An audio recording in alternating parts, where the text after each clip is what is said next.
हम सबने सुना है कि भक्ति में शक्ति होती है, और इसका उदाहरण जैसे कि आपके ही वृंदावन में प्रेमानंद जी महाराज हैं, जिनकी दोनों किडनी खराब है। तो क्या ये सब सच्चाई है कि ये भक्ति की वजह से ही प्रेमानंद जी का जो इतना दिन से रहना इस पृथ्वी पे, उसके बारे में थोड़ा सा बता दें। ये सवाल हमारे, और इसमें अगर कुछ ऊंच नीच हो तो मैं क्षमा चाहता हूं, ये मुझे सुनना है आपके मुखारबिन से। नहीं, प्रश्नों में कोई ऊंच नीच थोड़ी होती है। आपने जो पहला प्रश्न किया ना हमारे प्रेमानंद बाबा के बारे में, इस समय आप सब जानते हैं, आप देखते भी होंगे, इस समय उनका जलवा चल रहा है, जलवा।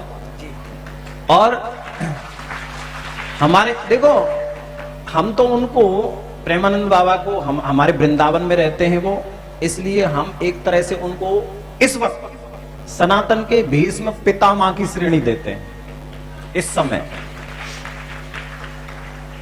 और राधा रानी की विशेष कृपा है उन पे। कृपा तो देखो सब पे होती है राधा रानी की, उन पे विशेष क्यों है? कृपा तो हम पे भी है राधा रानी की, आप सब पे भी है, लेकिन उन पर विशेष क्यों है? उन पर विशेष इसलिए है कि उनका एक नियम मुझे बहुत प्रिय लगता है, जो राधा रानी की वजह से ही है। क्या? वो वृंदावन को छोड़ के नहीं जाते कहीं।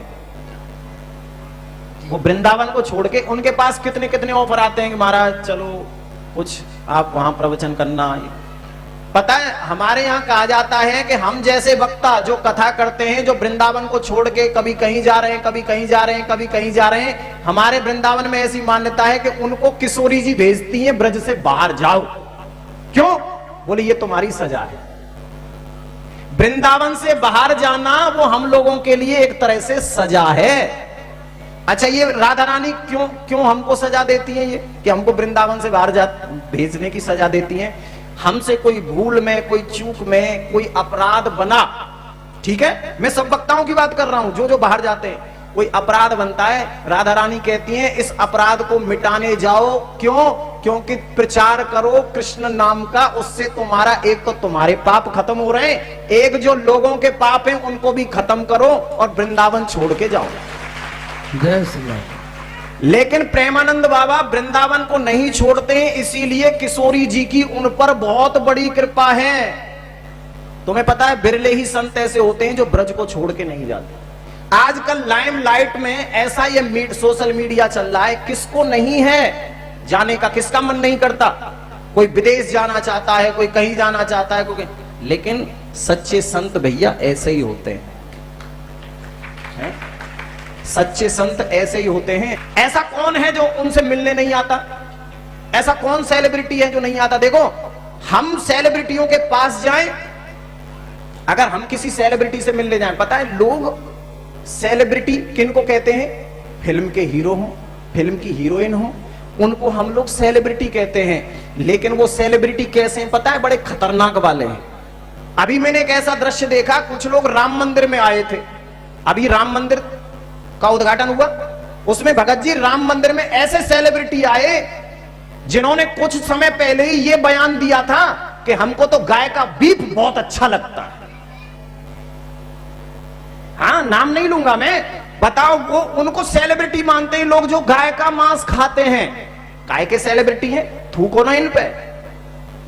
सेलिब्रिटी तो वो होते हैं जो हमारे धर्म की वृद्धि करते हैं, धर्म की वृद्धि, हमारे भारत की वृद्धि करते हैं। इसलिए एक तरह से सनातन के सबसे बड़े सेलिब्रिटी यदि कोई हैं तो इस वक्त है प्रेमानंद बाबा।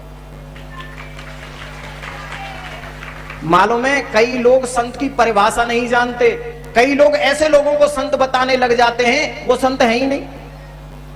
कितने लोगों को तो मैं ऐसा जानता हूं जिनको लोग संत तो कहते हैं, लेकिन सिर्फ संत के नाम पे वो कर क्या रहे हैं? अपने बच्चों को आगे बढ़ा रहे हैं। देखो, संत वो है ना तो वो परिवार में फंसता है ना वो माया में फंसता है। ध्यान रखना, जो परिवार में फंसा है, मेरा बेटा, मेरी बेटी, मेरा परिवार, वो जीवन में कभी संत हो ही नहीं सकता।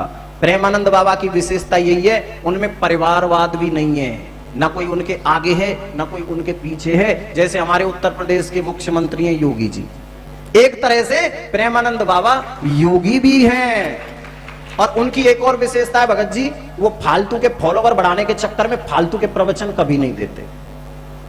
बहुत से लोग फॉलोवर बढ़ाने के चक्कर में जाने क्या क्या करते हैं, कैसी कैसी चीजें डालते हैं, लेकिन वो सिर्फ राधा नाम, वृंदावन की महिमा, ब्रजवासियों की महिमा। कोई ब्रजवासी आज उनके पास चला जाए, उठ के साष्टांग चरणों में लेट जाते हैं वो, ये उनकी विशेषता है।